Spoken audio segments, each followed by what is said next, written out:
नरेंद्र मोदी जी ने चुनाव आयोग को बचाने के लिए देश के 272 रिटायर्ड जज, रिटायर्ड आईएएस अफसर, रिटायर्ड आईपीएस अफसर, ऐसे लोगों के दस्तखत कराए जो खुद भाजपा में मेंबर हैं, जो आरएसएस से जुड़े हुए हैं और जिन पर भ्रष्टाचार के आरोप है, जिनके घर पे करोड़ रुपए मिले हैं, वो सब चुनाव आयोग का पक्ष ले रहे हैं।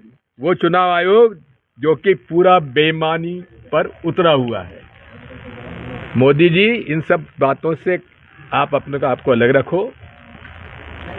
एक ही बात मैं आपसे कहता हूं, इस देश में लोकतंत्र बचाने का आज समय आ गया है। इस देश में संविधान बचाने का अब समय आ गया है। 26 नवंबर को अखिल भारतीय कांग्रेस कमेटी की ओर से हम सबको निर्देश दिए गए हैं कि हम भारतीय संविधान को बचाने के लिए बैठक बुलाएं, सभा करें, लोगों से जनचर्चा करें, बातचीत करें। हम भारतीय संविधान को बचाएंगे, लोकतंत्र को बचाएंगे। और विशेषकर मेरे सभी युवा साथियों में, जेन जी आजकल कहते हैं उसे, जितने छात्र हैं, जितने युवा हैं, जिनके सामने भविष्य है।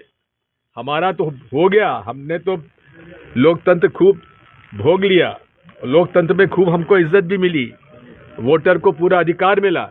लेकिन आज एसआईआर के माध्यम से ये लोगों का वोट छीन रहे हैं और ये वोट छीनकर इस देश के लोगों की नागरिकता भी छीन रहे हैं, क्योंकि दूसरा कदम होगा नागरिकता छीनने का।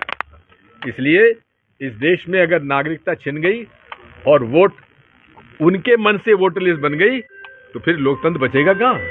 सर, मौलाना जैन जी को लेकर जिस तरह से बात की, तो क्या जिस तरह से नेपाल में हुआ था उस तरह से यहाँ आक्रमक होगा जैन जी? ये तो आप उस जैन जी से पूछो, मैं तो जैन ए हूँ।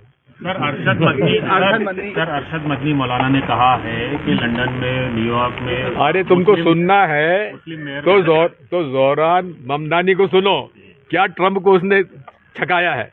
इसके अलावा उत्तर प्रदेश, अरे उतनी हिम्मत तो दिखा दो प्राइम मिनिस्टर मोदी जी, जिसने साहसिक रूप से कहा है कि हाँ मैंने आपको फासिस्ट कहा है और आपके सामने कह रहा हूँ, और ट्रंप ने कहा हाँ भाई ठीक तुमने कहा है। ये हिम्मत होती है। अरे प्रधानमंत्री, इतने बड़े देश की तुम प्रधानमंत्री हो, वो बेचारा एक शहर का मेयर, वो अगर प्रेसिडेंट ऑफ यूनाइटेड स्टेट्स, सबसे शक्तिशाली व्यक्ति के सामने उसके मुंह पे कहता है कि तुम फासिस्ट हो, क्या मोदी जी में साहस नहीं है क्या? शर्म करो। उत्तर प्रदेश में भी चलो हो गया।